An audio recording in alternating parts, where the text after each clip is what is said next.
Hi there, Preston Sandlin with Home Inspection Carolina, and today I wanted to talk about a not so great subject, septic tanks, but one that's very needed, I guess, is so to speak. Now we all know what septic tanks do. They're basically, if you live in a more rural area that doesn't have city sewer, you have a septic tank in your yard. I grew up with a septic tank. I have a septic tank now, but I have been on city sewer in between. But basically what happens is waste goes out into this really big septic tank. The size of the tank kind of has to do with the size of your house, number of bedrooms of your house. We'll get into that in just a minute. But so basically, you know, the waste goes in there. And not to get too graphic, hopefully you're not watching this before you eat, but you know, waste is composed of liquid, some organic material, and the other thing that can get mixed in there is something sludge, which would be fats or oils, and that's bad. That's bad because you can't break those down very well, but you can break down the organic material and the water. So the septic system is designed. The way it's designed, you have this tank and the sludge will settle down in the bottom. Then the organic material will get broken down with bacteria, and the water goes over the baffles and goes out into the drain field.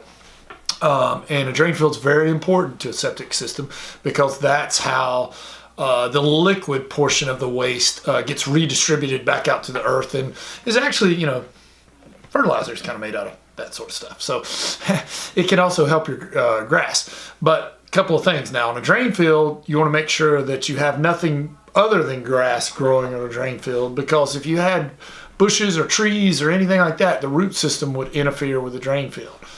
A healthy drain field is you go out there and you're not going to step in puddles or anything like that. It's just going to put it back out into the soil, and you know, the grass might look good, that'll be good, but you don't want any wet areas. If you got some wet areas, and especially if those wet areas look like they have oil, you know, kind of like that rainbow looking stuff, yeah, you got some problems.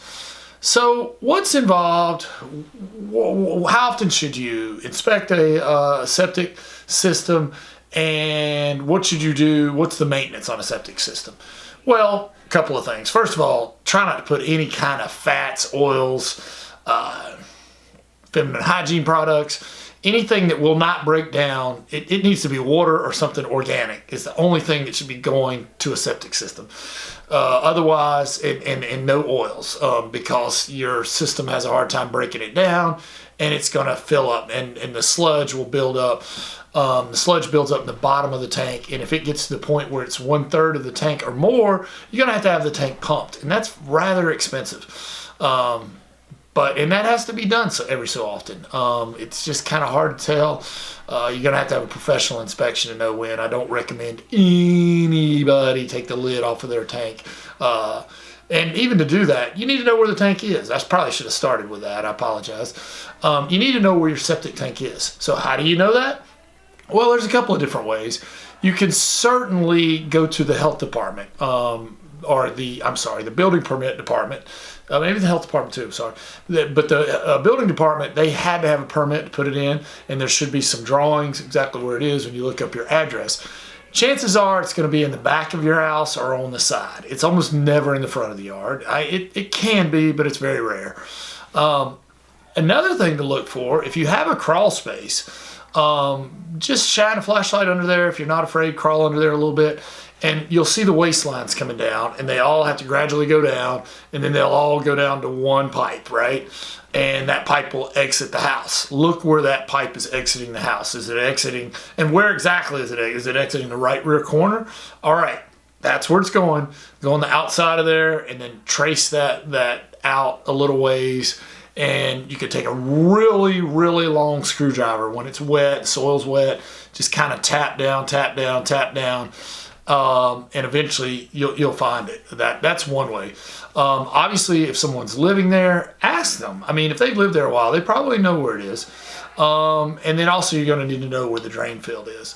But certainly the health department or the building permit area, you should figure out where it is. This is also important because you never want to have heavy equipment over it. If you do landscaping, no tractors, moving trucks, anything like that, because it will damage it.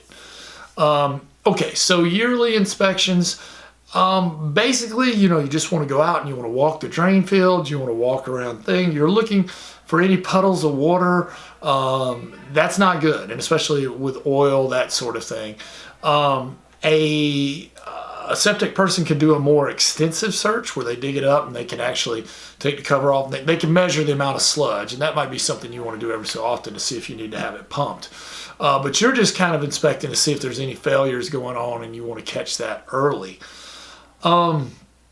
There is something you can do. You can put dye in your.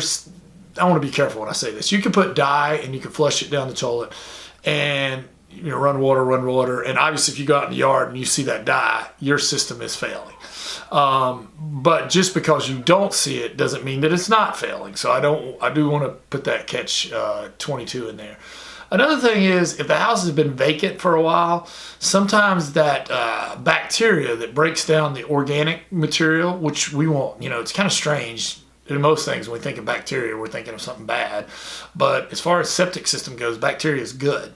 Bacteria is breaking down the solid organic waste. It feeds on it. And you want the bacteria in there. But if your septic hasn't been used in a long time, the house has been vacant, sometimes that bacteria can just go dormant and you have to kind of reintroduce it. And you can buy some stuff you just flush down the toilet. It's kind of like yeast type sort of stuff to reactivate that bacteria and get it going. But anyway, if you want to know more about septic, please go to homeinspectioncarolina.com. All the size of the septic. Generally, you're looking at, you pretty much start out with like 1,000 square foot. 1,000 gallons for a 3-bedroom house. There's some different variables. And then anything over that, you add another 250 per bedroom.